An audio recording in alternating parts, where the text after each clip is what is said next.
November 10th, 2020 at 7 p.m. Could we please all stand and salute the flag? I pledge allegiance to the flag of the United States of America and to the republic for which it stands, one nation, under God, indivisible, with liberty and justice for all. Thank you. Good evening, everybody. Could the superintendent please call the roll? Ms. Chisholm. Yes. Ms. Cormier. Present. Mr. Lipset. Here. Mr. Kissel. Here. Mr. Morenin. Present. Dr. Wells. Here. Ms. Crowley. Present. I just want to remind the public that this meeting is being live streamed on YouTube, and we do not have any spectators in the audience tonight due to the governor's order on gatherings that is still in effect. And everything that is said is going to be recorded and broadcasted to the city of Woburn. Additionally, given the governor's order on a curfew type of thing, we will be looking at the time very carefully. I will accept a motion to adjourn around 9 p.m. to allow our administrators that don't live in Woburn to get home safely. That being said, moving on to the second part of the agenda, approval of records of 10/28/20. Do I have any action? Motion approved. Second. Do I have any discussion on that motion? All in favor? Aye. The motion passes 7-0. Citizen participation. I see that we do have our student representatives. Again, just for the public's knowledge, due to trying to keep the space safe for the city of Woburn and school committee members, administration, the superintendent has presenters via Google Chat, and he will share his screen, and so that people are able to present to the school committee. The school committee will be addressing questions directly to the superintendent, who will therefore ask the presenters the questions. It is the best that we can do. We continue to work on innovative ways that we can stay safe during the pandemic. That being said, I will recognize the student representatives to the school committee, and the superintendent can introduce them. Sure. Tonight, student representative Sarah Delano is with us, and so at this time, Sarah, if you want to provide an update to the committee, that'd be great. Hello.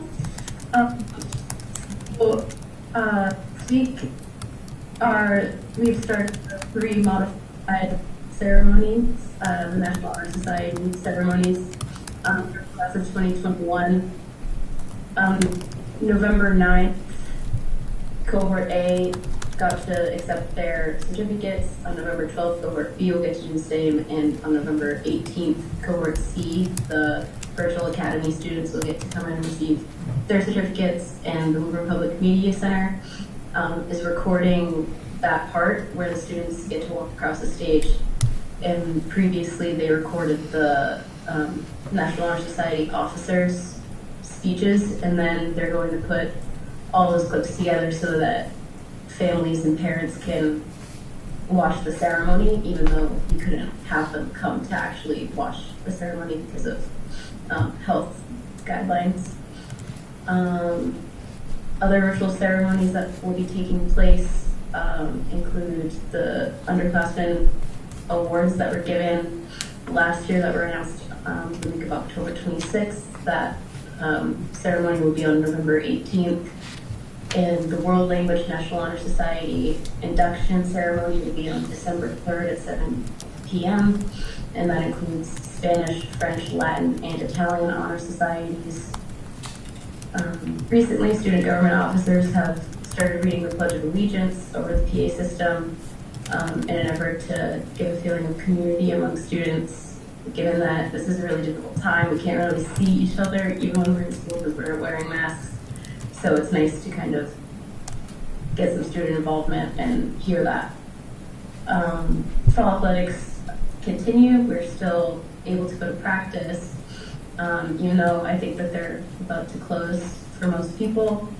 And this past weekend at competitions, one spectator per player was allowed to go and view the competition. Modified emergency ALICE drills are going to be taking place at the high school over the next 2 weeks for all cohorts that are in school. And the science team met today virtually in preparation for the first North Shore Science League competition, which will be held November 17th. And it was recently announced by the guidance department that there will be a virtual State Universities College Fair that will begin on November 19th, which will be for those interested in attending state universities. That's what. Thank you, Sarah. Nice presentation. Great presentation. Does anyone have any questions for Sarah? No, great. Just let her know that we really appreciate her positive attitude.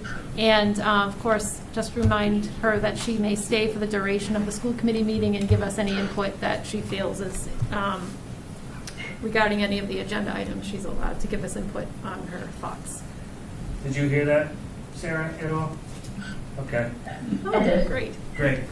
So you can stay or do your homework. Yeah, I like my French homework. Yeah. Awesome. Thank you, Sarah. Okay. Thank you. Yep, have a good night. All right, moving on. I did not get any emails regarding anybody requesting to present to the school committee. As you all know, I asked people to sign up ahead of time so we can make room for people to present. I did not receive any emails. I did receive an email from a Miss Nicole Tapp, which I will be addressing in correspondence regarding an issue that she would like for the school committee to consider. Moving on to reports and presentation of superintendent and staff. First, we have the virtual academy principals. Sure, so just as an introduction, virtually, for Virtual Academy, Courtney Young is the elementary Virtual Academy principal. Mr. Battle is the middle school Virtual Academy, and Ms. Callanan is the high school principal and also Virtual Academy along with her assistant principals. So what you're going to hear, and I'm just trying to preface this, is that the elementary and middle and the secondary models are different because of Edgenuity, the software that we use for our secondary students. And so we are going to do a presentation, but there is a difference. And so I think when you hear and you listen to them, you'll be able to pick it up because some of the issues are some of the issues are the same, but some are different. So with that said, Ms. Young, do you want to share your screen? Is that the plan?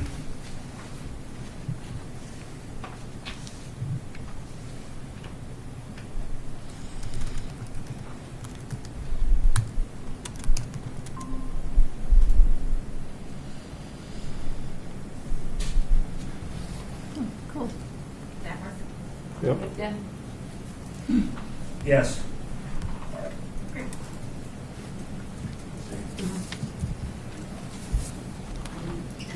Do we need to dim any lights Yeah. and all the members see? Yeah. Thank you. Okay. Oh, Yeah, that's you're great. all set. Okay, good. Thanks. It's hard to tell if I'm making eye contact. So thank you. I am going to talk a lot about Virtual Academy K-6. But I want to take a moment to share our priorities when creating Virtual Academy K-6. As Dr. Crowley referenced, it looks very different than 7 to 8 and then 9 to 12. And I think that the priorities that we're focused on are really what is making Virtual Academy be the success that it has been since we started the school year. Our number one goal when creating Virtual Academy in our K-6 realm was that we wanted our teachers to be instructing in Virtual Academy. And to accomplish this, we not only reallocated our staff to that, but we also offered the opportunity for any of our staff to opt in for Virtual Academy. And this helped not only make a balance between the number of veteran staff and new staff that we have in both settings, but I believe it's what helped make Virtual Academy be so successful from the start. We have teachers that have created relationships, built structures and routines for students, and their enthusiasm has made this experience what has been so beneficial for students. The second priority was that we created time for our virtual staff to collaborate. We knew that we know that curriculum and instruction is best when our teachers have the time to work together And we knew that our staff, not being housed all in one building, that they would need the time and space to have that. So we've created time in their daily schedules for the entire staff as well as each grade level team to be able to meet daily. This has helped them not only align curriculum, but ensure that staff are getting all the support that they need, including the specific professional development that's been required for our VA staff members. The last priority that we have focused on in the very beginning and have continued to focus on is resources. Not only the resources that we needed to get for all of our staff, especially with new staff, we needed to get them more programming, manuals, and things like that, but also the resources for our students. Sorry, I hear myself talking back. So just, sorry, is that better? We're good. It's fine on this Yeah, side. you're good. Okay, sorry, I could hear myself very loudly, so I wasn't. So we started by increasing access to digital text for all of our virtual academy teachers. And then we worked with our virtual academy teachers to provide the resources that students have needed. Just as we would with a teacher in the classroom, our VA educators are in charge of determining when and what resources need to go home. After our initial distribution, teachers determine the rate in which materials go home. Some teachers are sending them weekly, monthly, or by trimester, but this has helped them create the the best system to have students accessing the curriculum that they need them to access. We created a system for families to pick up their supplies at the daily lunch pickup, and if needed, we also leave bags outside of the building for an after-school pickup. Our building principals have been pivotal in helping make this happen in each of our buildings. And so with that, I think that the key successes that we have really felt is this idea of collaboration. Many of the teachers have shared on countless occasions that although they have worked in Woburn for many years, they have not necessarily worked with the team of teachers that they're working with. And they have felt like it has been great kind of professional growth for them to be able to work at a grade level with new staff and learn so many new things.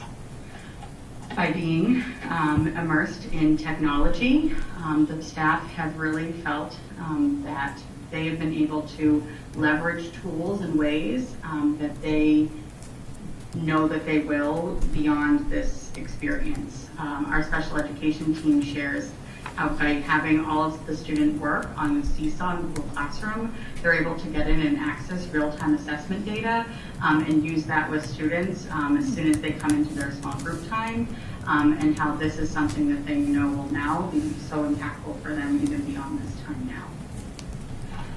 As of recently, and thanks to the collaboration of Ms. Gillis, our ELA coordinator, she has helped set up a connection between the Woburn Public Library, the Senior Center, and Woburn Public Schools to be allowing book boxes to come to all of our 6th grade virtual academy students, and then she's working for 7 and 8, and then she'll be helping us bring that down into our K-5.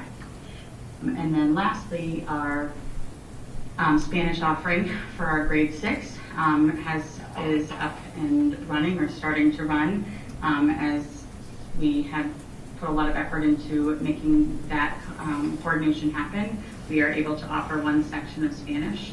Unfortunately, at this time, we are not able to offer French, but we are happy to offer the one section of Spanish. So in terms of some of our challenges, I have the unique perspective of working closely with kind of all virtual staff in Woburn. Not only do I get to work with the virtual academy staff, but I also work closely with the remote learning teachers and the hybrid model. And so I think for me, like through that lens, that I'm able to see that the struggles of remote are the struggles of remote kind of in both settings, and is not really necessarily unique to just our virtual academy. So with that, we've been able to really kind of brainstorm across those planes. But I think that really the two difficulties that we continue to address is our student engagement and then kind of the best ways to be assessing students virtually. So we continue to focus on the need to increase student engagement in remote learning and ensure that students are attending class just as they would in person. And In order to do that, we have put certain processes and procedures in place that will help us better notify all of the staff and personnel in our buildings so that we can get families connected to this support faster, and so that we're kind of paying attention to this quickly so that we can support it in a timely manner. The second part is assessment data, and I think what we learned quickly is that there are some assessments that are really easy for us to get data. There are really easy ways for us to use the digital tools that we have to use our current curriculum and embed that in the technology and get that data back nicely. And then there are some areas that are more difficult, and we've been doing some meetings during some of those common planning times on like the best ways to do this. For example, kindergarten writing is really hard to assess virtually. And so we've been brainstorming kind of best practices and looking for ways for us to creatively address this need. And what's not here, kind of two other things that we've really focused on. One, we talked about resources and getting them out, but it was definitely difficult to get things in a timely manner. Even though we ordered things very early on, they didn't necessarily come right away. And so as things have been coming in, we've been getting them to families as quickly as possible, but we do recognize that there has been a delay on some of these.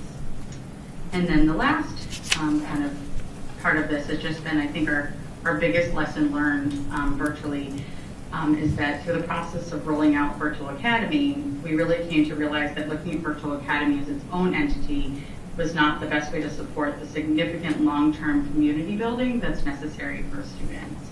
And so we began and have begun to more purposely connect our Virtual Academy students directly to their home schools while also maintaining kind of that classroom connection that they have.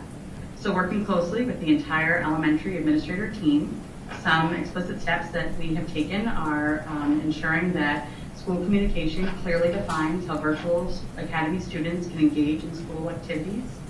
We have encouraged all of the Virtual Academy families to be a part of their building PTOs, as well as we have create and maintain connections with their home schools, specifically their homeschool principals as well. A lot of our students are 4th or 5th graders, miss seeing their building principals and the building staff. So there are morning announcements that go out daily from one of the buildings where they not only get to see their building principal, but also other important staff in the building. And we've created a time for school adjustment counselors to provide whole class social emotional lessons once a month in all of our Virtual Academy classrooms. And so with that, by no means do I think we have it all covered, but we continue to reflect on ways that we can improve. But ultimately, I'm incredibly proud of the dedicated Virtual Academy staff for creating something in such a short period of time that's had such a positive impact. Thank you. Would this committee want to ask Ms. Young questions, or would we want to go on to 7 and 8 with Mr. Battle? I just have a couple of Sure, questions. Mr. Andrews. Mr. Lipsitt. Mr. Andrews, fine. So Ms. Young, you mentioned student assessment and some of the ways in which that's being gathered. So I'm just curious as to what platforms we're currently using to do that, how you feel that that's going. I mean, do you feel like we are able, given the tools that we have right now, to get good assessments? Are we still working out exactly how to do that? To what extent do we have, are we having teacher provided assessment as well, in addition to sort of technology platforms? I know that's a lot, Sure. but. So I think what we have identified is that we have some teachers who, and again, I think that part of this being that our hybrid remote teachers as well as our Virtual Academy teachers are kind of looking at the same thing. And so we have a lot of people collaborating on a lot of this. But I think that we have some teachers who have figured out really great ways to do it. And so we've been working on kind of the best ways to leverage their templates for others. And so what we know is that we have universal screeners remotely, and that was what our big focus was on with IXL and Lexia, that I think do a really great job. I think that our math curriculum has been super easy for us to create remotely.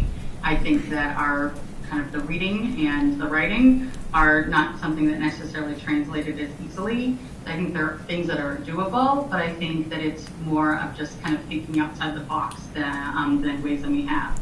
So we've been working on using Google Slides to have students record themselves reading their writing and then taking pictures of it into the slideshow and then pushing that to staff. And that's been incredibly successful. And so I think it's really just kind of talking and collaborating as a group and finding what models work best. I think that we have the tools to do it. I think it's just that kind of making sure that everybody kind of knows the best practices and are finding the best ways to do it. And that leads really well into just the second question, which focuses on professional development for teachers. And I think the staff-to-staff model is really, that sounds like you've had a lot of success with it. I'm curious, especially for newer teachers, so people who are in their first or second years teaching, how you're offering support there as well. Oh, sorry. Oh, Sorry, my fault. I forgot to unmute. That's all right. Sure. He asked a really great question, but you don't have to answer. yeah. No, hold on. Sorry. Oh, so the question, briefly again, is basically just about professional development. You talked a lot about some really good staff-to-staff professional development. I'm wondering what additional professional development we're offering or thinking about, especially for newer teachers, first or second year teachers. Sure. So we have tiered the professional development opportunities based off of staff. We have, like I mentioned, we have created the space for those kind of common planning times throughout the week, but then there's also an additional time in which any of our newer staff are invited, and we do professional development that's specific for them. And this has been around kind of topics that they're identifying needing. In terms of professional development that we are looking to provide, I think it's more so around what we talked about in terms of we've looked at ways to be leveraging feedback better in our digital platforms and things along that line. Some of the PD that I've done with our newer staff has been around the programs that we've adopted in previous years and just going back and doing a lot of that PD that staff had, that our staff has had, and that the staff maybe needs more connection with. Thank you. And thank you for all you're doing. Thank you. Dr. Wells, Yeah. and then Mrs. Chisholm. So this is maybe more to the administration. I appreciate Mrs. Young's presentation because she did a good job of explaining why you're reaching out to having the parents and the students reach out to their local principals. Mm-hmm. But I'm wondering, is the message getting lost because we got an email from a parent and they didn't understand that and they looked upon it as just disruption. So I'm wondering if we're depending too much on the teachers to send the message as opposed to having administration send common messages like this is why we're doing things so that everybody's on the same page. Because, just like the game of telephone, tell somebody and then they tell somebody. And by the time it gets to the person that you want to get it to, it's diluted and it's maybe not as understandable. But maybe like using the availability of email and things like that to send out these common messages. This is why we're doing something. And so everybody's on the same page. But I appreciate Mrs. Young gave a nice explanation of that. And I don't think the parent got that when from either their teacher So or whatever. I can speak to that. Yeah. I think, Courtney, Ms. Young, I don't know if you heard, did you hear the question at all? I did. Okay, and then I think Ms. Sprague's going to answer it. Sure. So, Okay, I can add anything Yeah. else to Yeah. that Yeah. that's needed. so just to address that, there is a common email that goes Yeah. out to all Virtual Academy parents and families weekly. So when we worked together with the elementary principals to sort of coordinate that connection to the homeschool, as Ms. Young mentioned, they're doing the morning announcements. They're also creating newsletters that include information for how Virtual Academy can join into any activities. But on a regular basis, Ms. Young is sending out communications to families, providing that information. But it's not so much the information, it's the why we're doing it. Oh, absolutely. Yeah, yeah. That is a part of Okay, the okay, good, explanation. okay. Yes. Okay, good. And Dr. Wells, I asked that So- question of Ms. Young to explain that because that's what we were trying to generate, Yeah. that So thank you, Dr. Okay. Wells, for Thank you. targeting that. Maybe Ms. Young wants to add more. No, I was just going to add, so the why that I expressed tonight, I pulled directly from my email correspondence that went to families. Okay, good. So I think that everyone needs to, it's helpful for me to hear things multiple times from Right. multiple angles. And I think we can always kind of get better at messaging, but just, every effort's been made to express why as best as Okay, possible. well, that's good. Thank you. Thank you, Dr. Wells. And Mrs. Chisholm, did you have? Yeah, I was glad that most of the questions that I had that I sent were answered, and I think that's great, and I appreciate the work that you do behind the scenes and continue to do for all of our kiddos.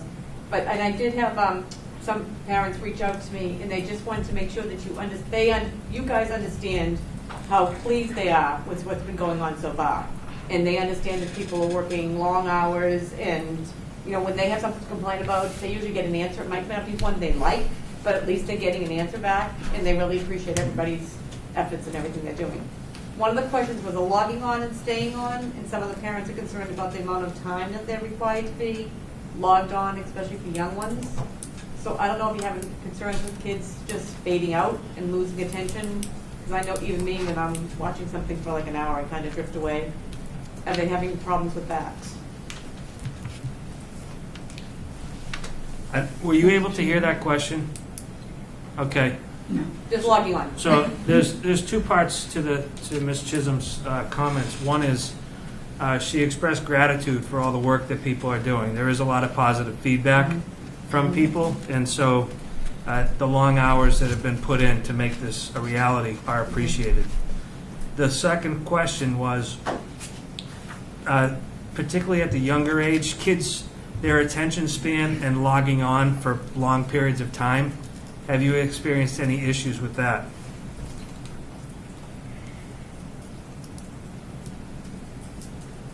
So that's definitely a conversation that we continue to have. I met with the kindergarten teachers today. We're kind of constantly reflecting on their schedule. I think that, it's a constant balance between wanting to make sure that kids get all the access that they need to their curriculum, but also a balance of a 5-year-old on a screen is really, really hard, and that, is not something lost on us. And so we are, it's constantly in reflection. And I know that just as a teacher would in the classroom, and I say this a lot when talking with the staff when they're kind of facing, a challenge remotely, it's how would you do it in the classroom? And oftentimes it really is the same way, it just looks a little bit different. But one of those things is around breaks for students. And I think that kind of reading the room and reading your classroom, and if the students need a break or they need to change a pace or need to get up and move and break, are all things that, are best practices in a classroom and are the best practice in a virtual classroom. Thank you. Can I just add to that? Thank you. At the kindergarten level, we've made the afternoon session, which is about 40 minutes long, I believe, optional, because families were concerned that, especially at the beginning of the year, even in real life, beginning kindergarten is exhausting for 5-year-olds. And Ms. Young and I have recently discussed that at the halfway point, we're gonna make that back to required so that they start to build that stamina for a longer day. That doesn't mean it's going to be a rigorous, academic instructional piece in the afternoon, but it's something that we need to build up for students. Okay, thank you. Thank you, Ms. Sprague. And I guess we'll hear from Mr. Battle now on something. Sure. Mr. Battle? Thank you. Good evening, everyone. We'll start off with the successes. We tried really hard to replicate the middle school model, to have a team of 5 academic teachers. Students are following a 7-period day. Within that schedule, we built a few screen breaks, some independent study periods, with the goal being at the end of the school day, the students, if they were working throughout the day, they'll be done with their screen time. So the VA staff within the middle school has been fantastic. They've done a great job, really starting from scratch and getting everything up and running. Again, the core academic teachers, the special education teachers, the guidance counselors, they do a fantastic job using the resources to coordinate with each other, to communicate, and make sure that the kids are getting all the help that they can get within the virtual academy. So I have received several emails from parents praising the staff of the virtual academy, thanking us for the work that we've done. I've got some great feedback from the parents at the beginning of the school year, which allowed us to make some adjustments. So that has been helpful as well. And then the connections with students. Staff felt really strongly that they were pleasantly surprised how much they've been able to really connect with the students virtually and kind of build those relationships with them and kind of build up a positive classroom culture online. So that's been another success. Challenges, again, the consistent attendance. I will say it's a small number of students, and it's, a student might be in one class, but maybe shows up late for the next class, or is not going to that next class. So there is a small number of students that we've kind of focused on and tried to help them make sure that they're getting to all their classes and attending. Again, the teachers are doing a great job communicating with each other to make sure that that's happening, and they know which kids are not going to which classes and which one they're attending. When that's not happening, obviously they reach out to the students, they reach out to the parents, and as do I. Myself and Officer Joe Wells have taken some rides out to some houses, made a few home visits as well to touch base with the students and the families, and again, just making sure to see if there's anything we can do to help them to make sure that they're attending all those classes. And then the other challenge was really right at the beginning of the year with the new Edgenuity platform. There was, it's new technology, so there's always going to be some growing pains with new technology. And that was part of our feedback from parents about the Edgenuity platform. They had questions about the pacing of it and the levels and things like that. And based on their feedback, we were able to make some adjustments at the beginning of the school year and continue to make those adjustments. One of the parents who had emailed me said, I feel like each week it gets a little bit better. And that's what we're striving to do. We're trying to get a little bit better each week, taking any sort of feedback that the parents give us and trying to do the best job possible we can for the students of Woburn. Thank you. Does anyone have any questions? Yes, Mr. Lipset. So just a couple quick ones. First on Edgenuity, I get to see Edgenuity from a few different angles. My wife is teaching with it remotely now as well. To what extent do we have teachers able to, I don't want to say personalize, but sort of, well, I'll say personalize for lack of a better term, but personalize Edgenuity, right? How to what extent do teachers have control over content delivery, over pacing, over which lessons to prioritize, over grading, things like that? Yeah, and that was actually some of the feedback that we got right off the bat about Edgenuity, the pacing, just the material itself, to see how we could kind of tweak that. Sorry, I get a lot of feedback. Oh, there. sorry. Thank you. And then kind of supplement that with their own materials as well. And when they build the courses, they do it in a way where they don't have to go from A to Z. They can then kind of cater it to what they want to teach and how they want to teach it, so that they're meeting those students' needs. So that is something that we did right off the bat, and something that was brought to our attention, and a little tweak that we need to make. Great. Thank you very much. I'll hold my second question because it goes for Ms. Callahan as well. So. Okay. Yes, Dr. Wells for So Mr. I was Bell. wondering, how are you doing in terms of having the students cover the material at the same pace as the students in class in the hybrid model? Are you finding that you are in the same location in terms of what's been covered? Did you hear the I'm question? sorry, Dr. Crowell, I didn't quite hear that Yeah, question. so the question is, how are you finding the students that are in the virtual academy and the curriculum pacing? How is it aligned with the people that are in the hybrid model? Are they around the same place? What's it look like? Okay. It is slightly different, the way that the Edgenuity courses go. They do end up covering the same material, but they aren't necessarily on pace with their hybrid students who are in the classroom. but the goal is to have everybody at the end of the year be at the same place, because obviously, eventually we want to have everybody back. Yeah, the goal is to have everyone finish at the same place. That's a question, Mr. Battle, sorry. Oh, I'm sorry. Could you repeat that, please, Dr. Crowley? Yeah, the goal is to have everybody finish at the same place. Is that correct? Correct. Okay. Thank you. Can I just add to Yep. that, as you're aware, like we were sort of up against the wall with bringing Ingenuity on and getting our training and getting all our students and staff uploaded into it. Yep. And as a result, we weren't necessarily able to modify the courses in the way that the platform allows us to do it Yep. in every case. However, moving forward, because we've done it like in chunks, we'll be able to do some of those modifications. Okay, that's good. Thank you. So are you saying that you'll be able to modify the Woburn Public Schools curriculum into Edgenuity more? No, we will be able to modify what Edgenuity is so that it follows our pacing. I see. So you're able to modify Edgenuity Yes. in order to follow Woburn Public Yes, Schools so we can make pacing. sure there's no repetition, like if you're in Edgenuity, you're not repeating things or anything along those lines. Thank you. I thought that was just an important point to emphasize. Any more questions for Mr. Battle in 7th and 8th grade? Oh, great. Move on to Ms. Callahan. Ms. Callahan? Good evening, everyone. Thanks for having me. It is strange not to have eye contact with people, so I'll do my best to make it look normal. So I think that there are some similarities, obviously themes from all the way from elementary to the high school, to the middle school, to the high school in terms of the successes and challenges of the virtual academy. I think that I want to start off by saying that I really want to commend our staff. Our staff in a very short period of time figured this out and got it up and running.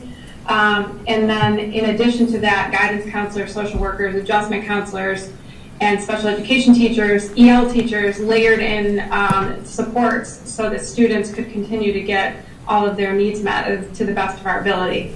And so one of the things that I did at the high school was to work very hard to use our own high school teachers to make sure that we have content specialists. So it's important, for example, to have chemistry teacher for the chemistry classes, or a math teacher that has some familiarity with AP calculus, teaching kids at that level, because there is such a wide array.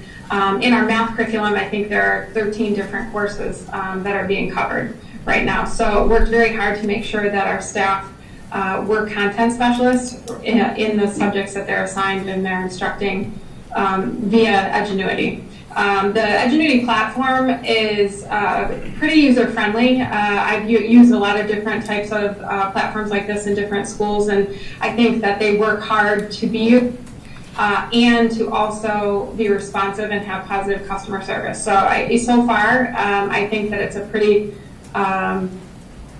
good agency or company or whatever you want to say. That is also obviously supported by the state, which is one of the reasons that we lean towards Edgenuity.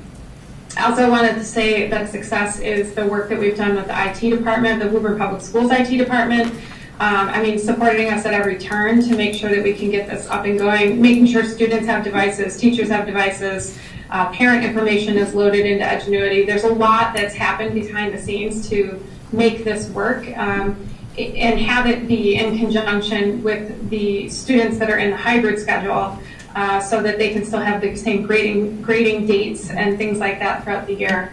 And that's obviously, it's critical at all levels, but very critical at the high school level, especially for seniors that are applying for college. I think too that one of the questions that I saw that Dr. Crowley forwarded us had to do with how are we including these students that are in the virtual academy as part of our school community. I never thought about not including them, so I always attacked this with not attacked, I think that's a bad word, but approached it with the idea that these students could be coming back, into the school system at the end of the semester, that there could be changes, so they receive all the communications from me. I don't necessarily communicate every single week because I think I communicate multiple times a week to everyone in the school community, students, staff, and parents alike. and continually try to be responsive to emails daily if there are any questions, and making sure that people can get the answers that they need, or students get the support that they need to get up and running on this software. The same thing goes for the teachers. So I have been meeting with the Virtual Academy teachers and my assistant principals weekly to make sure that they feel supported as well, because many of our Virtual Academy teachers are teachers that are teaching off-site for various reasons. And so I want them to feel like they're connected and supported just like the students. And just a little bit about how our schedule is. Our high school model is asynchronous, but teachers have defined office hours. And so we've set those for those teachers that are teaching 100% Virtual Academy. Those are in the morning from 7:30 to 12, and then support services for students take place after lunch. So if you're a Virtual Academy student and you need organizational skills class, that support would happen between 12:35 and 1:51 to just kind of make the schedule a little bit more definitive. If students are falling behind in Virtual Academy on the Edgenuity platform, their teachers mandate that they check in with them for one or more Google Meets a week to coach them through the things that they're struggling with in the curriculum. And I do think that there is a strength in curriculum in Edgenuity. It is Common Core and Massachusetts standards aligned, which is why the state supports Edgenuity as a program that they encourage schools to partner with. And so like what Mr. Battle said, that it isn't necessarily Unit 1 in the Woburn, in your biology class at Woburn High School, may not be the same Unit 1 as the biology class in Edgenuity, but the material that's covered is the same, and it is by what the state sets out that should be covered in the classes at the high school level. Similar challenges, student engagement.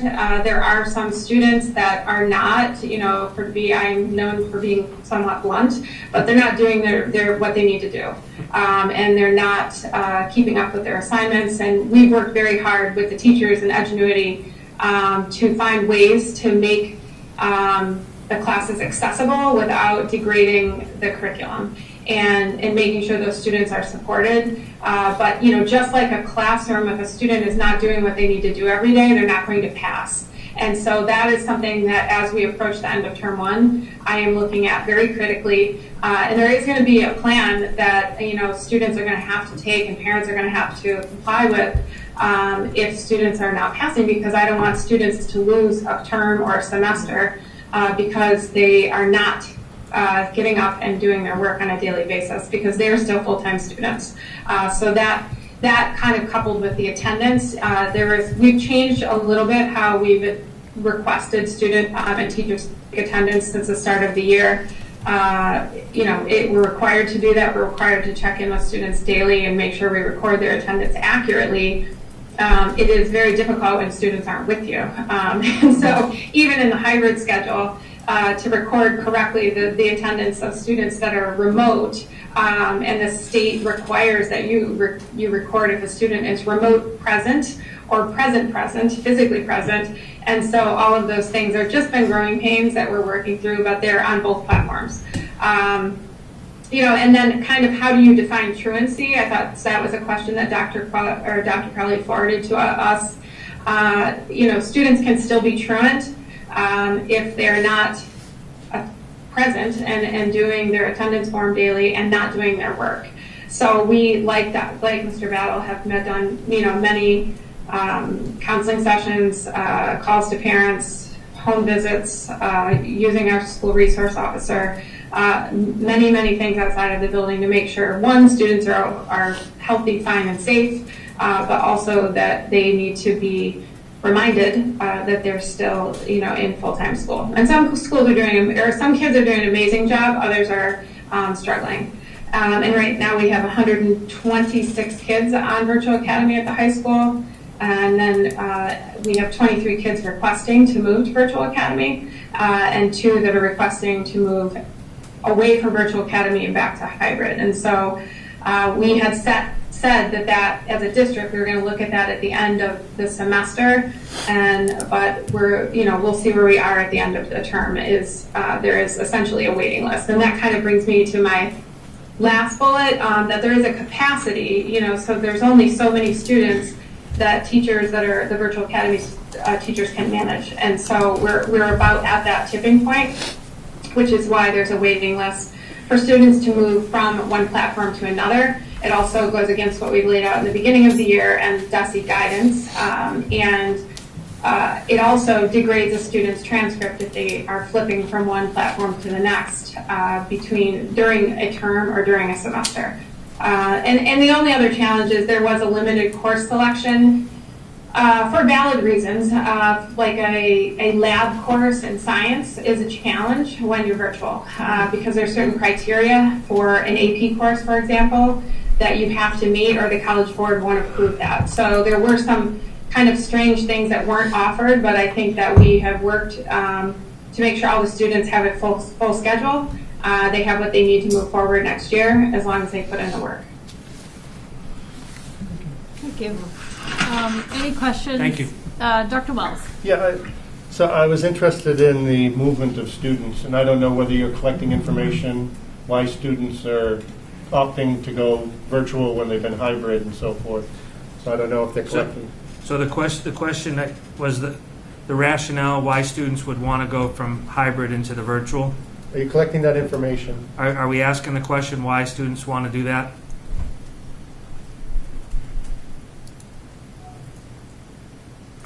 That was a question, Dr. Howell? Yeah, sorry, I should be more. Yeah, sorry. Let me repeat it as a question. Are we? Okay. And this virtual stuff is tough. We'll get through this. Are we collecting data as to why students want to change from hybrid into the virtual academy? Yes, I am collecting that for the high school, and it is all 23, I would say, have to do with concerns over the spread of COVID-19 since the start of the school year, for various reasons, but it's all related to that. Okay. And then the other question, and I'm not sure, does this platform allow for more differential learning for the students to move at a faster pace or a little slower pace? The question, does this platform allow for differentiated learning, students to learn at a faster or slower pace depending upon each individual student?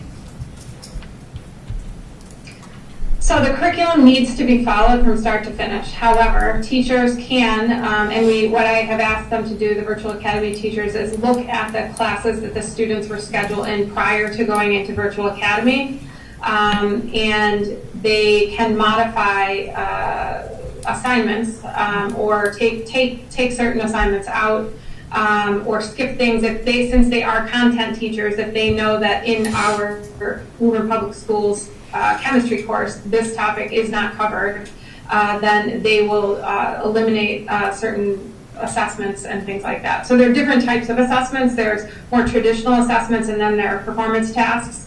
And so the teachers are looking at each unit with a critical eye and keeping what they think is most aligned with what we have at Woburn High School. But I'm more So interested. you can differentiate, yes. But are the students taking advantage, because that was the one advantage I saw of this system, is that the students that maybe could progress faster, say in chemistry, because they understand it better than English, that they could move quicker through the curriculum, or is that just not feasible? So are students that can move faster in chemistry, for example, doing that than in English, for example? Or is they have to go at the same pace? Are they? Do all students have to go at the same pace? So that I've given to Virtual Academy students and parents and asked the teachers to reinforce is that students work at the same pace in each class. So there is a target percentage that students are supposed to complete every single week. And if they fall behind that, they're given a little barometer of your red, green, yellow, or, red is bad. You want to be in the green. And so if they're falling behind, then that is what they see. And so we do not have the problem right now that students are blowing through the curriculum. It's challenging. It's not easy. And that is something that I found that's consistent on any platform that you use that I have come into contact with as an administrator, that online courses are challenging and they're different and students aren't necessarily used to them. So we're not having the issue where students are plowing through one course and completing the course in a term or even the semester, which we're not there yet. But my guidance is that they should be completing them to stay on pace in each class, because we still have to assign them grades. So the virtual academy teachers have all of these students in their teacher portal, and they assign progress reports through the portal. They'll assign term 1 grades through the portal, because that is where the transcripts for students at Woburn High School, Memorial High School, are built. So the grades can't simply live on the Edgenuity platform. Thank you. Thank you, Dr. Wells. Any more questions for Principal Callahan? Not seeing any. I just had a quick question about if what's available to a student if a student is sort of feeling isolated or at home and the teacher has some concerns about protective concerns over the student. Social emotional needs, Ms. Crowley? Is that what you mean? Yes, please. So our first, I want to say the clubs and athletics are still open to students that are in virtual academy, and many of our clubs have moved online. And I know that doesn't specifically address the social emotional needs, but it allows for students to remain connected. Adjustment counselors and social workers are still meeting with students virtually if they're a virtual academy student. And I think that our guidance department is working around the clock, reaching out to students that aren't connected or aren't connected consistently. And I know I said that at the beginning of this, but it is what we're doing this year is a 24/7 job, and it isn't 24/7 just for principals. It's everybody, and it's all hands on deck. In addition to, I think that at the high school I have 12 substitute teachers that are teaching full-time, and 13 virtual academy teachers. Some are teaching all virtual academy, some are teaching a full course load in a 6th class. So, I think there's a lot of contact, and the teachers are quickly responsive if they have a concern with a student to refer them to guidance and refer them to adjustment counseling. So it's not perfect, and that is one of my main concerns with students being remote in any sense. That their social emotional well-being, but you have to weigh that in with which we all do every day, in the job that we're doing since last March, with people's health and safety and well-being. It's a tough job. So I hope I answered your question, Ms. Crowley, but if I didn't, let me know. You absolutely did, and I really appreciate your response. It was very kind to hear. And I just want to say thank you very much to your guidance staff that's working 24 hours a day to keep kids safe, especially during this time when they're at home accessing school through a computer. So thank you. And I'm seeing that Mr. Kissel has real a quick, it doesn't question. have to be from the panel. It could be anyone here. I know Ms. Callahan said there was 126 virtual academy students. And what's at the middle school? What's the number there? Anyone know? I think it's 125. Mr. Battle, it's 126 students at the high school. How many middle school virtual academy students are there? Approximately 122 in the 7th and 8th grade. Thank you. For 2 grades. And then on the K to 6? And at the elementary, I think it's It was 491, but there have been kids it that was have moved 491 earlier today. No, early, like a week or so ago. Yeah. Breaking. So with 9, 10, so we're talking 9, 10, 11, 12. Yeah, all right, so it's the same one from at the high school. Yeah, I was just curious on the numbers. Thank you. And Mr. Lipset. I just had a quick follow-up on Ms. Crowley's question. I'm just curious for classroom teachers, both in terms of hybrid and in terms of virtual academy, Have we been able to offer any kind of training for them on warning signs to look for in the classroom for students? You know, in terms of social emotional health, in terms of any kind of 51A issues. I mean, how are teachers, if at all, and I know that it's very difficult to do this under these circumstances, but I'm just curious as to what teachers have been asked to look out for, or things like that. I can answer that. Yeah. So early on, we did. Mike's going to answer it. I'm sorry. Unless she wants to. Jessica wants to. No, they're all happy. I think she's fine. So early on, Rosemary Donovan and our adjustment counselors and myself, we published documents for the teachers. It kind of like a flow chart. Dr. Baldassare, would you mind moving your I'm sorry. microphone closer? Thank you very much. I want everyone to hear what you have okay. to say. Sorry. Early on, like during our when we had to make the 3 plans for hybrid, remote, and in person, the social emotional learning group, which was a part of the student support services group, made a flow chart that went to teachers that is kind of like what to do if you experience this with a student who's in a class or in a small group or what have you. And so, yes, they have had, kind of like a PD of sorts, and given documentation to access should they need to, if they encounter any untoward activity. And when we have had some things happen that have come our way. And everything's been handled really professionally and really well by our staff. That's great to hear. Yep. Thank you. Any more questions for this crew? No, I'm not seeing any. I just want to, on behalf of the school committee, I want to tell the virtual academy principals that we deeply appreciate the work that they're doing. We know that it's absolutely unprecedented and novel to Woburn, and they have our full support. Have a good night. Yeah. I hope you heard that. They just sounded with the word. We did that. Okay. All right.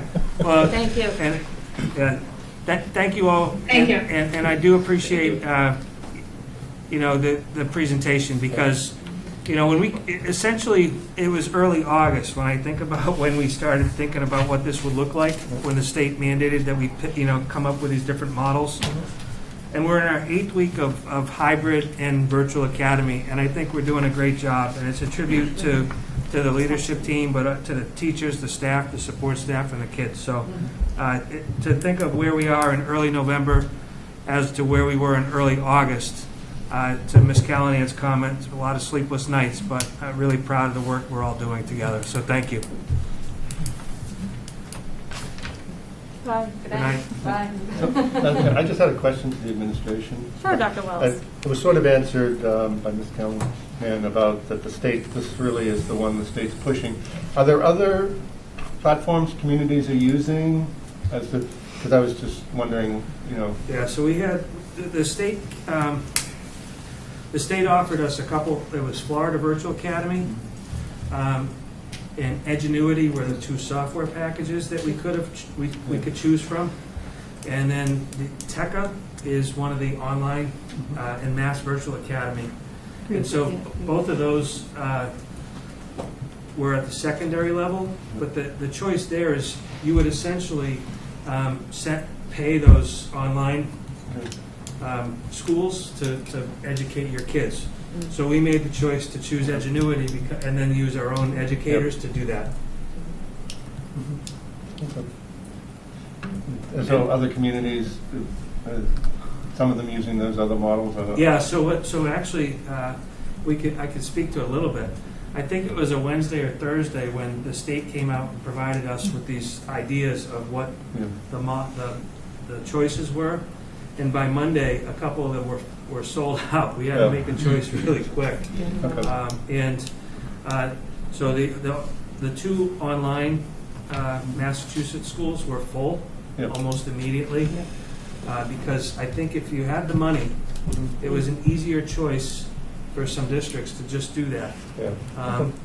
we made, I believe, the right choice Okay. by having our students remain with us in district with our teachers.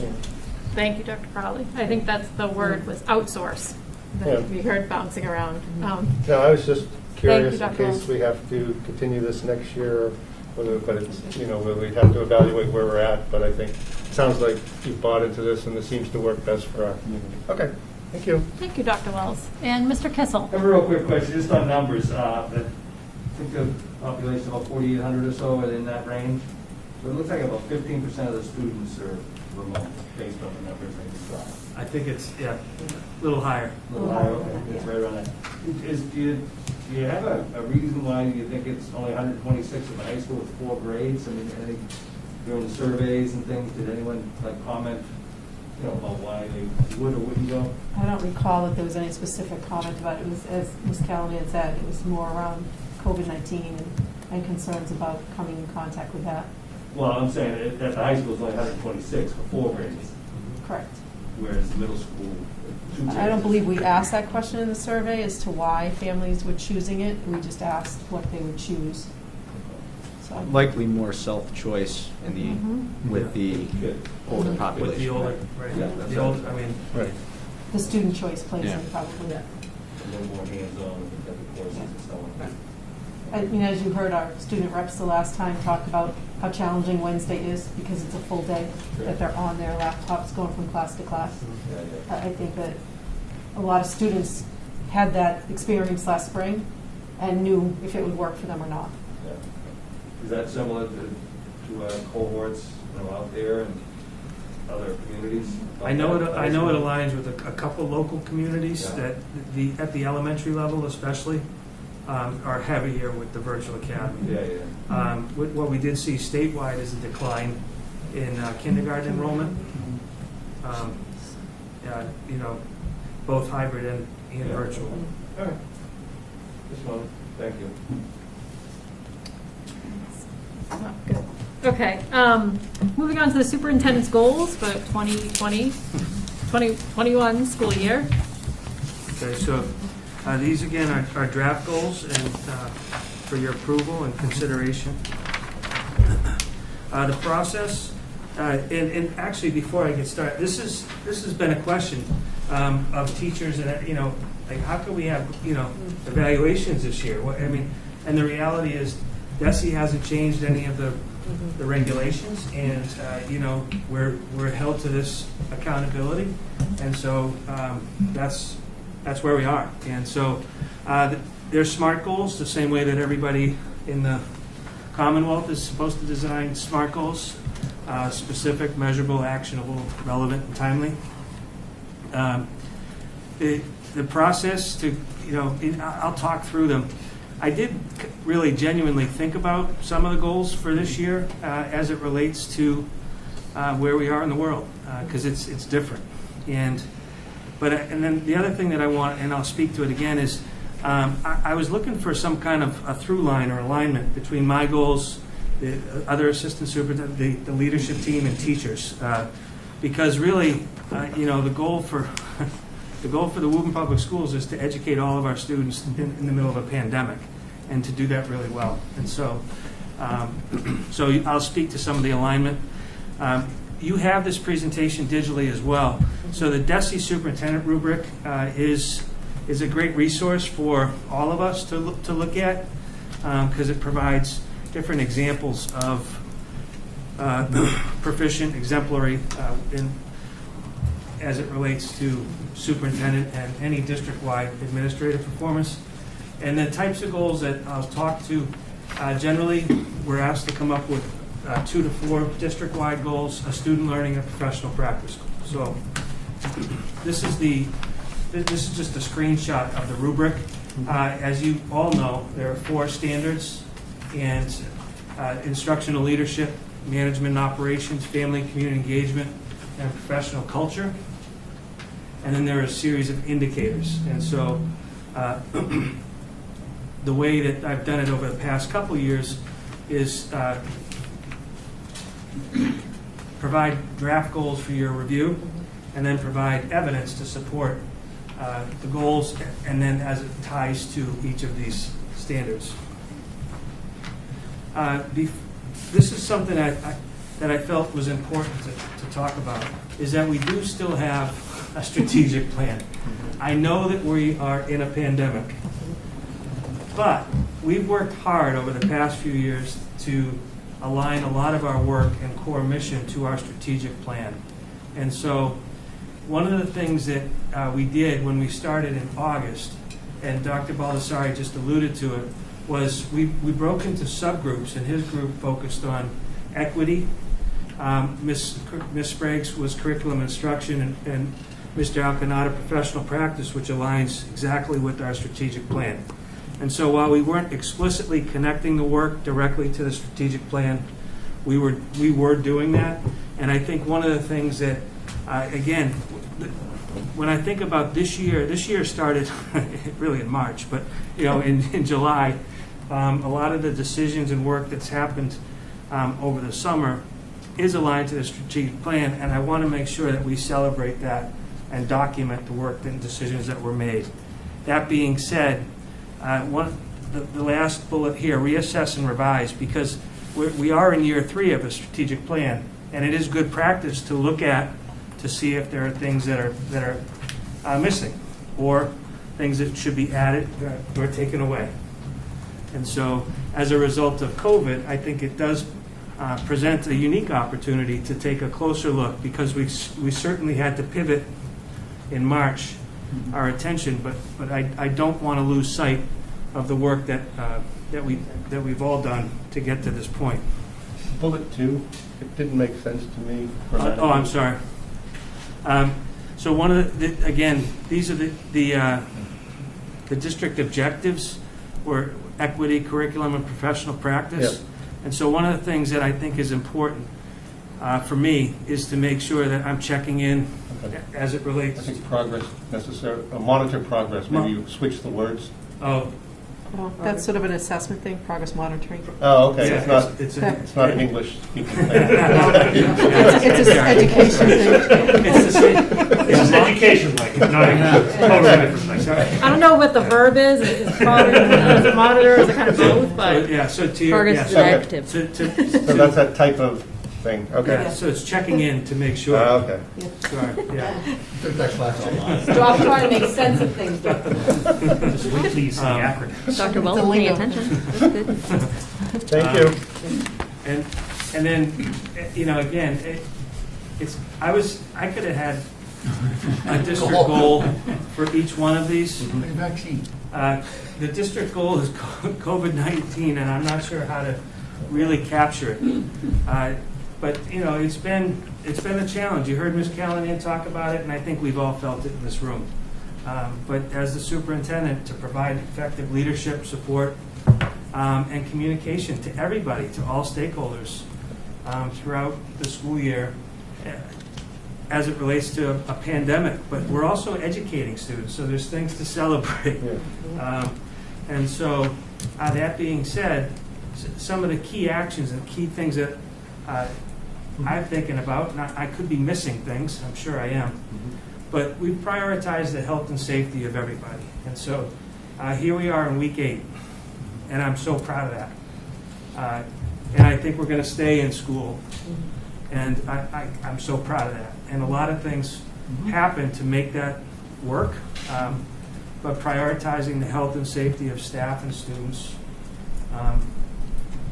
allows that to happen, both in school and on the school bus, and on the playgrounds, and it's a pretty complex ask of a school district. One of the things that Mr. Dunkley's been amazing about is the upkeep of our facilities. As you all know, the custodians have been working since March nonstop, but he's been great. One of the key questions that was asked, and we continue to work through, is ventilation at our schools. And we've done a study, and the mayor's been very generous, and he's going to allow some work to happen so that we're going to upgrade some of our ventilation systems this year. And it's really a tribute to the relationship between Mr. Dunkley and the city, and to make sure that our facilities are up to standard. I was suggesting for title for this is education in the pandemic rather than just COVID-19. I think that better describes what we're trying to do. Yeah. Thank you, Dr. Wells. Yeah. Thank you. Yeah. Would you mind just responding quickly? You know, we got this DESE guidance and about returning full-time. Have you processed that? Because I got a lot of questions about that, and I was just wondering, now would be a good time to sort of talk about how Woburn is going to digest that, or what? Well, I think what you're alluding to is the governor's news conference on Friday afternoon. Yes. I'm sorry, not DESE's, the governor's guidance. And so really what the message from the governor and from the state was to prioritize in-person learning to the extent practicable, or what they said, when feasible. And so that was Friday, and here we are Tuesday night. And so I think we're not going to be able to pivot to in-person immediately. One of the things that the governor also did was change the metric that cities and towns were coded with: red, yellow, green, and gray. And I think I'm actually really proud of the fact that Woburn, we were red and now we're yellow, but we stayed in school because we used a nuanced approach to using the data. What the message was that schools are not really, at this point, super spreaders the way that some people were afraid that they might be. And so, that being said, while the city of Woburn's the positivity rate has increased, we're not seeing it happen in schools the way that, again, we were afraid that it might. And so the city of Woburn is now yellow because we have over 10, it's greater than or equal to 10 per 100,000, and or a positivity rate less than 5%. And so I think the city's positivity rate is hovering around 2.5%. And so it is, do we want to all get back to school as soon as possible? Absolutely. And so that's that. But you know, we're gonna have to figure out what that looks like, because if we're prioritizing health and safety, there is still a pandemic, and so we need to be mindful of that. So. Thank you. I appreciate it. I didn't mean to put you on the spot in any way, but I knew the question was going to come up, and it was a big press conference, and so I thought you'd have an opportunity to respond to it. So, thank you. Along those same lines, it doesn't seem realistic to, even do anything until after the winter Christmas break, because these are the major gatherings and so forth. So I think, we shouldn't expect, and the people in Woburn shouldn't expect any changes until after the new year, because you want to get through the people gathering and seeing what the results are, the initial flu season and things like that. So I think, so that people aren't waiting for next week's meeting, we should just say, I don't think it's realistic that anything's going to happen before the new year. Yeah, thank you, Dr. Wells. I agree with you. I think it's unrealistic to think that we would pivot before January. Yep. Thank you, Dr. Wells. Yep. That clarification, Mr. Lipson. And just while we're on the topic, I think it's worth reiterating why it is that we initially decided that it wasn't feasible for us to go, you talk about 3-foot distancing or go full in person, and that those still apply. All of those reasons still apply at the moment. It would be a challenge to be full in person at a 3-foot distance. Transportation would also be a challenge. So there'd have to be some significant changes to some of the medical advice that we've been following. Thank you very much for your candor in that, and Dr. Wells, Mr. Lipson, for your good questions. Okay. So back to superintendent's goals. Back to my boring goals. I can go through these relatively quickly because a lot of them are things that we've talked about. But staffing has been an incredibly complex thing. You heard Ms. Callahan talk about, just at the high school, she's got 12 people doing X and 13 people doing Y. And you've heard me talk about the staffing issues. And that's been an incredible challenge. And so I'm working closely, obviously, with with Mr. Alcanado, Ms. O'Neill, and again, we're being supported by the city to keep the schools open. So I want to keep reiterating that point, and that relates to the budget. Technology is a constant theme as we're in the digital world right now. Ms. Judkins has been amazing, and will continue to do that. We are having regular meetings. We have a central office meeting. We had it today. We have principal meetings usually on Wednesdays because there's not kids in the building. So we are continuing that, but what we can't do is have a group of 40 people. So we're having smaller meetings consistently to try to make sure that people are all on the same page. And I said it in the goal, but I'll say it again. I do think that one of the challenges during this time has been communication as it relates to whether it's COVID or whether it's a change in schedule or what have you. And so I think as a district, we've done pretty well getting messages to families, but I think we can get better. And I think we also need to celebrate some of the positive things that have happened as it relates to what's happened, the school year. And so I think you'll see, I know you're going to see some upcoming communication as it relates to good news and positive events in the Woburn Public Schools in the near future. Dr. Crowley. Yes. If I may, Madam Chair, just flick back to, on that same slide, I know Dr. Wells wanted to change it to COVID education, or just the goal of educating during the pandemic. I think if we could just all pause and look at that screen again and just add in there also that the efforts of the school district are also feeding our families and taking care of our families. But I think if you look at that, and we all think back to the evening we were zoomed in on picking the plan that was presented to the Woburn district. 1, 2, or 3. I don't know about anybody else in this room, but after that meeting with Laura, I said to myself, okay, we're going hybrid. How the heck are we going to pull this off? Anybody else think that way that night? I know I did. And as Dr. Crowley said, are you in perfect confidence? The chart here, the chart there, cohort A, cohort B, schedule this, schedule that. Full support. Full support. Here we go. Not a problem. Week 8, Dr. Crowley? Week 8. I don't have the computer in front of me where you get on there and you can clap hands, but I think someone should be doing that right now It's week on 8 the dog computers. years. It's like about 56 years. Exactly. And that's why I wanted to kind of pause just on that and look at that screen as one of your goals that you're still at it. I can't emphasize enough that, we could just end the goals right there, but I know we have more to see. But I think that's worth mentioning on behalf of the entire community. Thank you. Missed them already. Thank you. And again, it's a team. It's not, It's a community. Right. I mean, so professional practice. This is a goal that is it's really a teacher goal that the principals adopted, and then we all adopted, which is how do we learn how to support staff in this hybrid and remote era using technology. And so it dawned on me a couple weeks ago that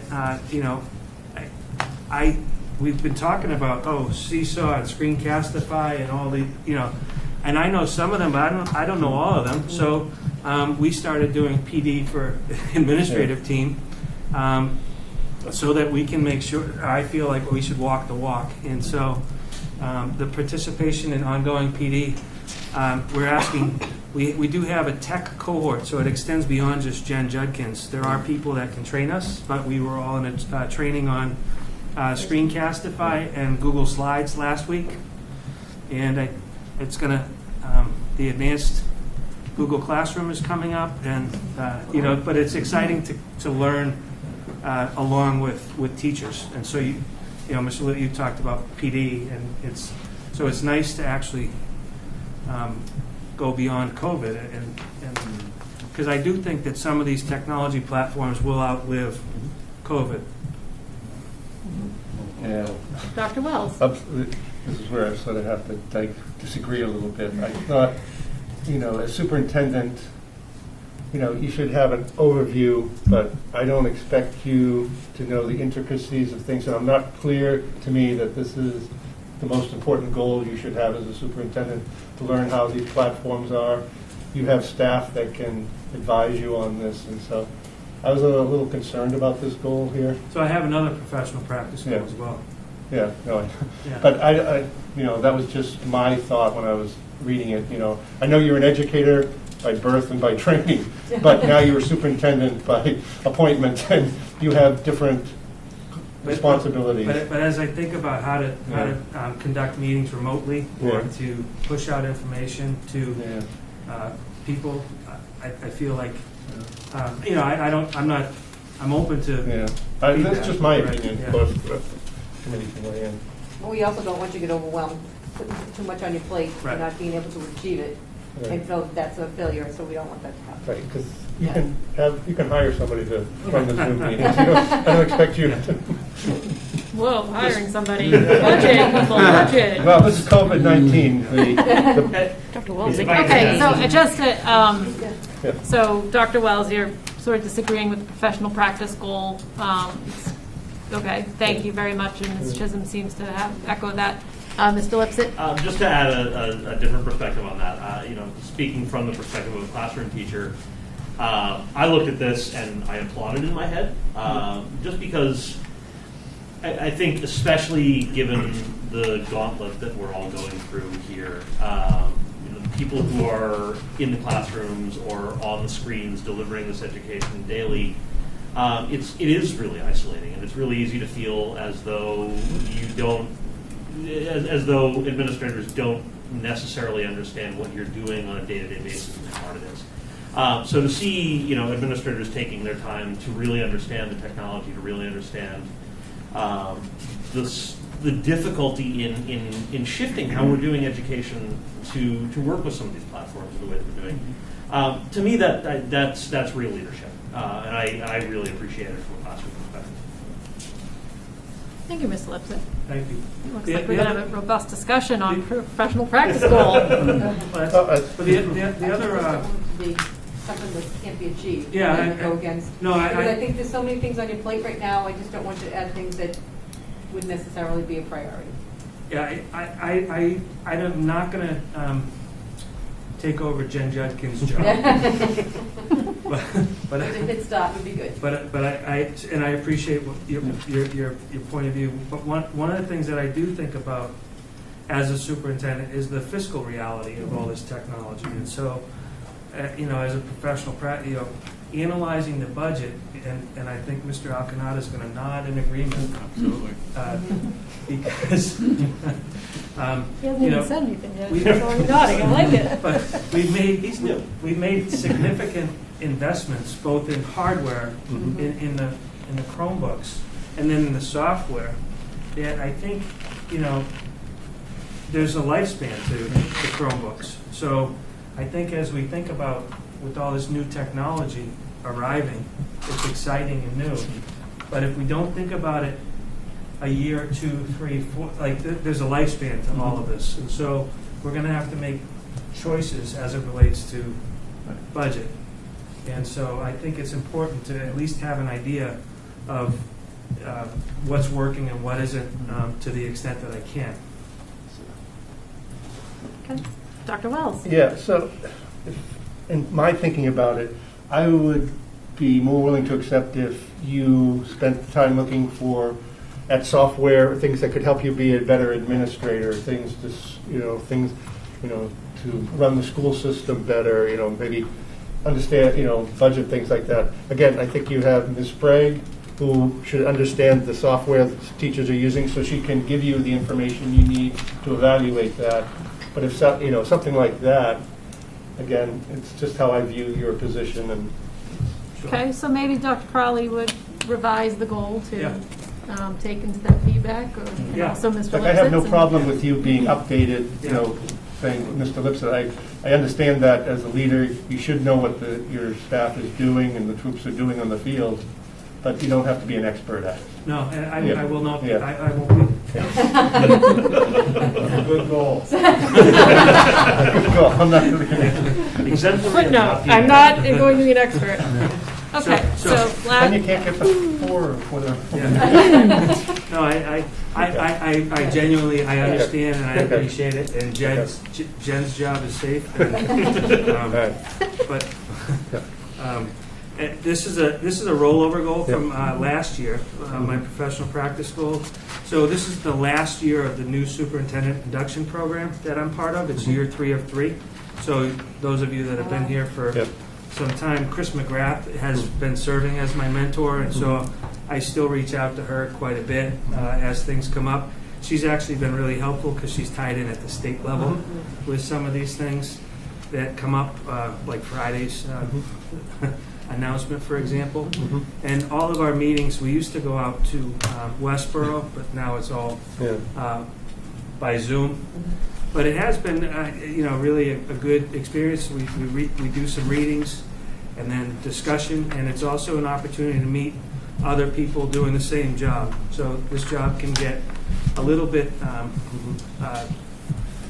I don't want to say lonely, but there's no one else in the district that's doing exactly the same job. So it's nice to know that there's people out there at the same point. And so that I felt like this goal should roll over.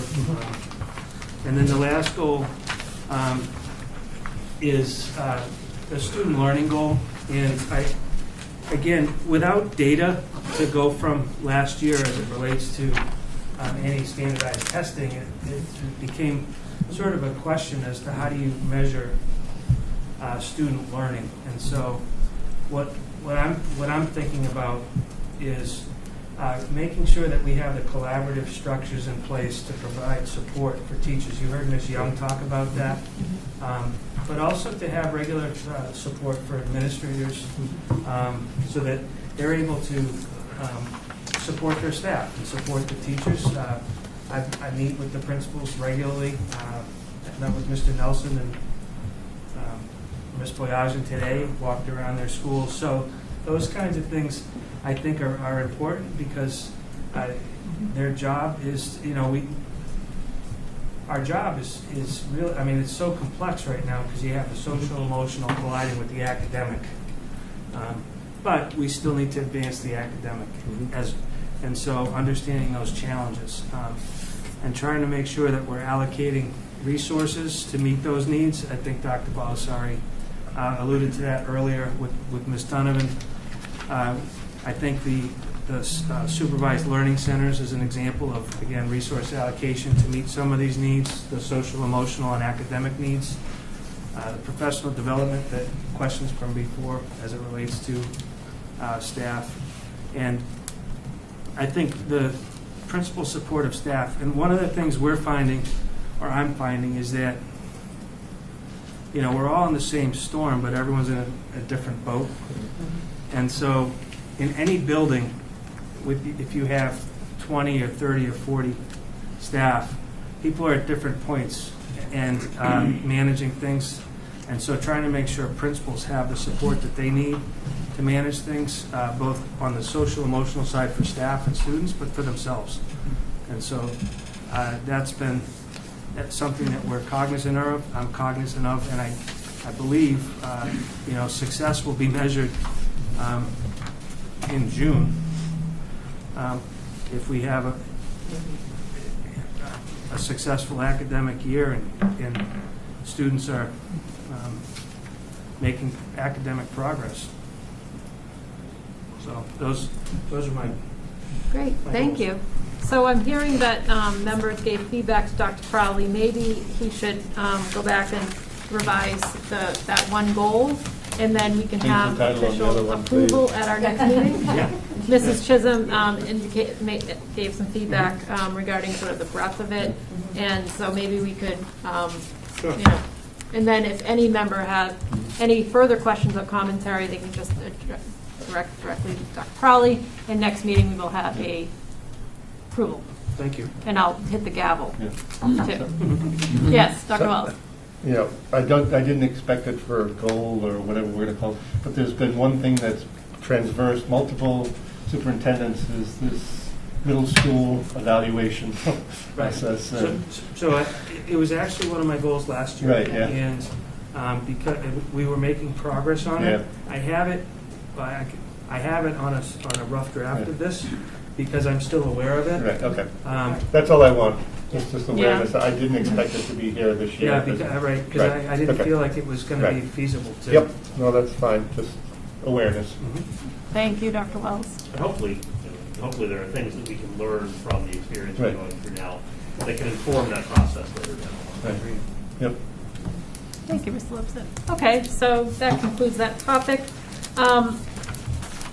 So it sounds like the superintendent did give us D, which is update on COVID-19 status. So I think I'll make a motion, we table item C, because Yes. we don't have information right now. Right. So item C, just for the record, is the status on winter sports. Do you want to give an Just- update just- on the update? Yeah, very, very briefly, I have a call with the Middlesex League superintendents and athletic directors on Thursday to discuss winter sports. The state and the MIAA has yet to come out with any guidance, and so it's difficult to provide much of an update beyond that. I will know more, hopefully after Thursday's call. I'll make a motion, we table that in the, I don't know, we may not need a special meeting then Yes. to resolve this issue, so, but I'll make a motion to table it for now. Okay, I have a Second. motion to table that. I have a second. Any discussion on that? All in favor? Aye. Okay, the update on status of winter sports is tabled. And Ms. Cormier, you're asking about meeting next week? No, about COVID.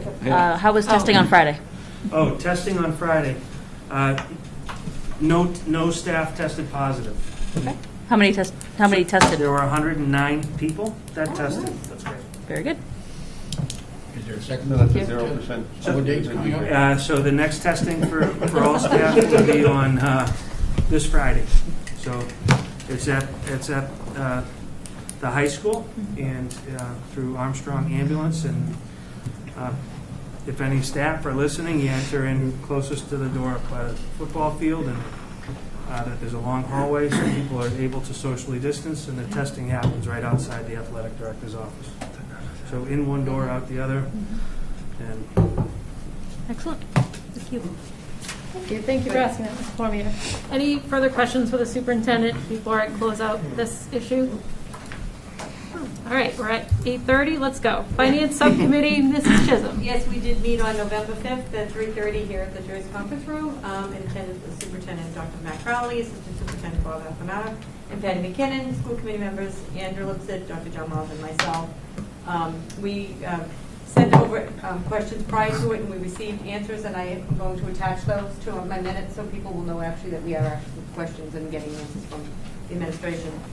Warrant 1 was for $1,375,974.79. Warrant 2 was $152,836.88. Warrant 3 was $84,220.63.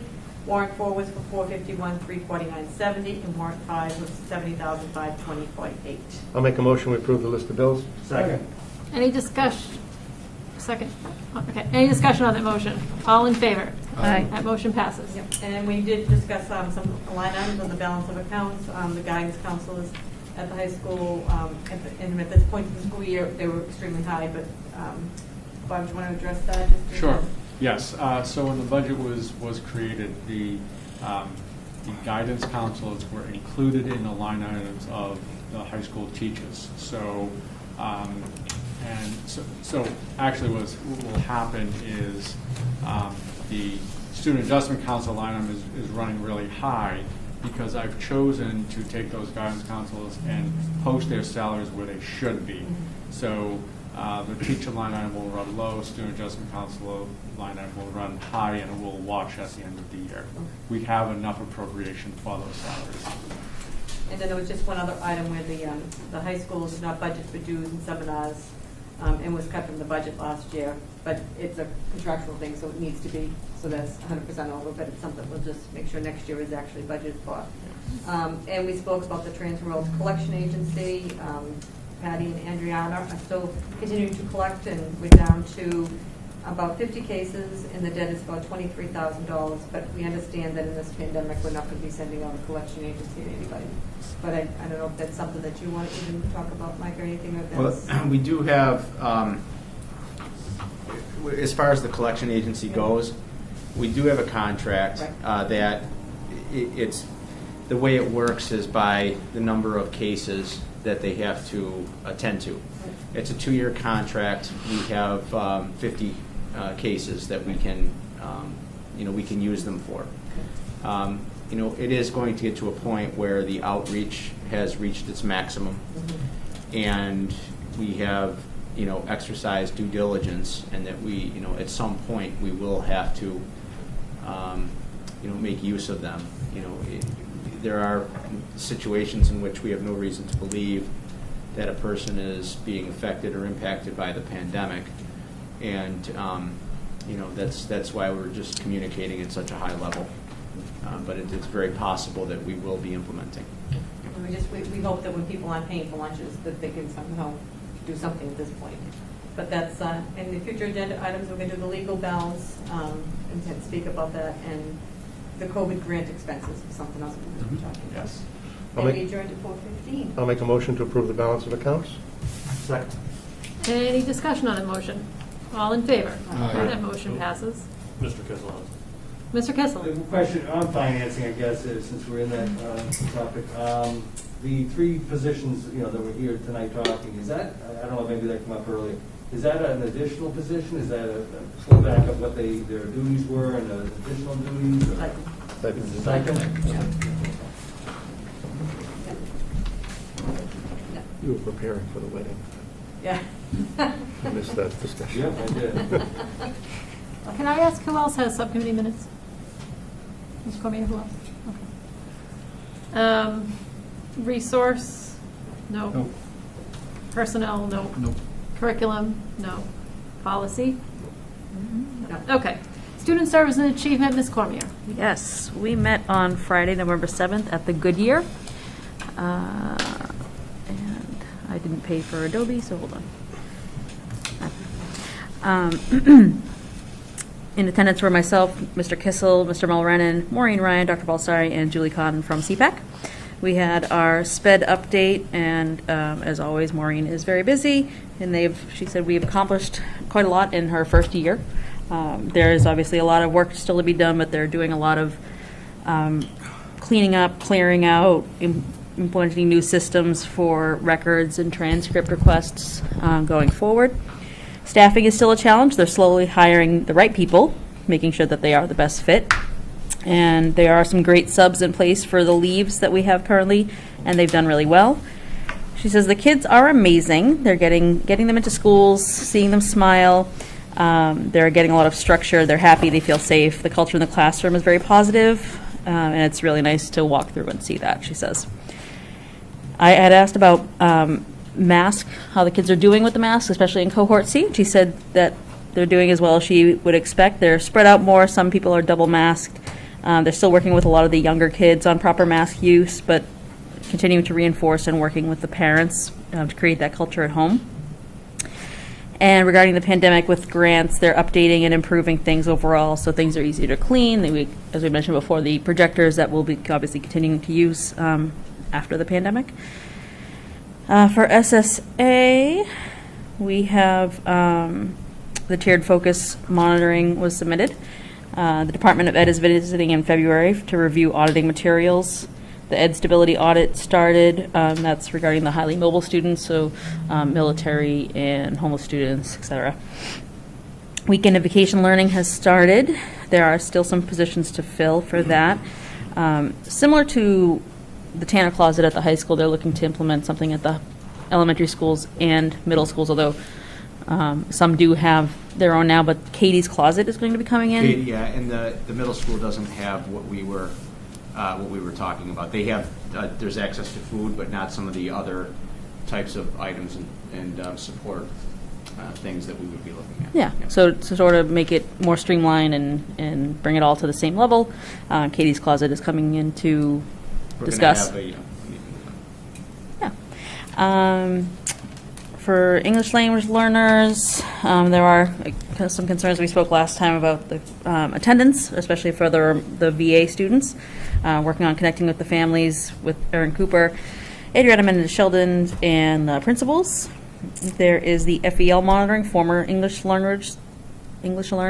Elevations records student data, place of birth, when they came to the country, what they are able to do, access scores. Where there's updating to the EL teacher job description and the virtual EL classes for parents. They are hiring a teacher. It'll be 15 weeks via Zoom. And in January, there would be access testing. We're still waiting guidance from the Department of Education. School adjustment counselors have been assigned to Virtual Academy. The COVID family needs tracker is being updated. There's 104 families currently listed in here, so there's a lot of things like supervised learning centers, enrollment assistance, remote learning, internet access, etc., SNAP. Intervention Academy, 36 graders who are not engaging in the remote learning. They're hoping to add them to the supervised learning center to see if they can sort of bridge that. And Dr. Baldessari's course, I'll call it, on educational attainment by zip code, race, and color. You want to speak to that at all? So that's a workshop that you attended, Colleen, Yep. and I think some other, we had a wide variety of people attend the pilot that went really well. And so the first official workshop will run on Monday, November 16th. And the offering went out to faculty and staff in our Title I schools, and that'll be at 3 o'clock. Sorry, what day was that? Monday, the 16th at 3 o'clock, Monday, and so it's that- called Educational Attainment by Zip Code, Race, and Color. Very good. We discussed truancy. So Dr. Baldessari showed us the data dashboard, the spreadsheet that's used to track students in a list to the minute of what they've missed, so that can be not only obviously tracked in real time, but also, going forward, if there's an issue with, say, I'm missing math every week, we'll know why that student might be behind in those things. CPAC will next meet the 17th at 6:30. They're having a presentation from Tracy Morgan at the Federation on evaluations and eligibility via Zoom. Their meeting on the 20th was pretty informal. They had actually invited representatives from the Woburn Public Library to discuss some community access and inclusion, accessibility issues, but they did not have the representation, so they just sort of discussed what they wanted to do going forward, and they're looking to reach out to the community to improve inclusion. And we adjourned at 10:05 a.m. Thank you, Ms. Cormier. Thank Any you. questions for Ms. Cormier in student service and achievement? No, okay. The correspondence, I just want to, if you members want to look at today in Woburn, Counselor Darlene Mercer-Bruin was interviewed, and around the 40 minutes or so, she had some really nice words to say about the Woburn Public Schools. She expressed a lot of support, and it was very nice, and I just want to thank Counselor Mercer-Bruin for the kind words. So it's just something that you should check out. We got an email that I referenced earlier from a Nicole Tepp, who was addressed to all of us, and she praised the Woburn Public Schools and asked us to consider a return to more in-person education. And so that is part of the, you all received it, so I will accept a motion to enter that into the public record. Second. Any discussion on that? All in favor? Aye. That email will be entered into the public record. And that's all I had for correspondence. I want the members to know that I do have a proposal that I need to discuss with you in executive session. I did not put executive session on the agenda, and I didn't know if someone wanted to move to amend the agenda, or if you wanted to I'll schedule move to me. suspend the rules so we can go into executive session. Okay, so I have a I motion don't know if to. Mr. Lipsick might have something before. I wanted to see if you wanted to give me just a minute to update on the MASC. I'm so sorry, That's Mr. fine. Lipson. I had here Andrew Mask comment, so. It will not take long. Just to say that Andrea Wadsworth from Western Mass was elected president-elect of MASC. 9 of the 10 resolutions that were up for a vote passed. The only exception was Resolution 10, looking at student attendance and how we are tracking it, which was tabled due to questions over the language. I do want to point out that Resolution 1, which called for the legislature to adopt a 3-year moratorium on MCAS testing and look for alternatives to MCAS testing long-term, passed by quite a large margin. That's something that I'm hoping to bring up in terms of resolution for us in subcommittee later to present to the full committee.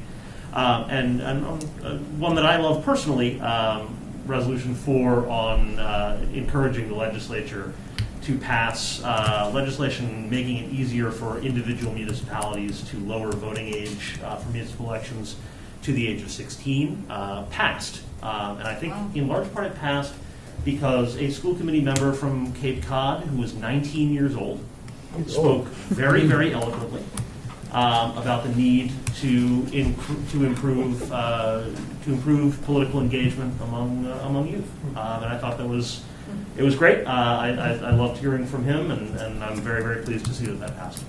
Thank you, Ms. Lipset. And Mr. Lipset had sent a correspondence to me saying that he was going to observe the Massachusetts Association of School Committee Conference.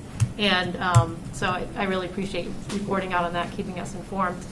Okay, so back to our motion. I'll make a motion, we suspend the regular order of business so we can go into executive session for purposes of looking at a memorandum of understanding or a memorandum of To agreement. strategize in collective bargaining as well. And this just for teachers or for all? This is for all bargaining units.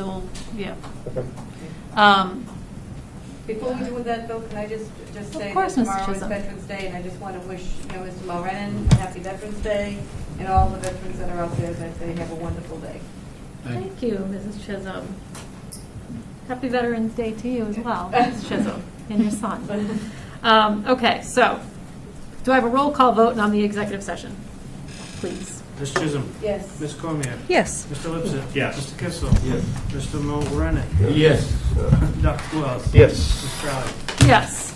Okay, we will move into executive session for the purpose of strategic strategy and collective bargaining, and I will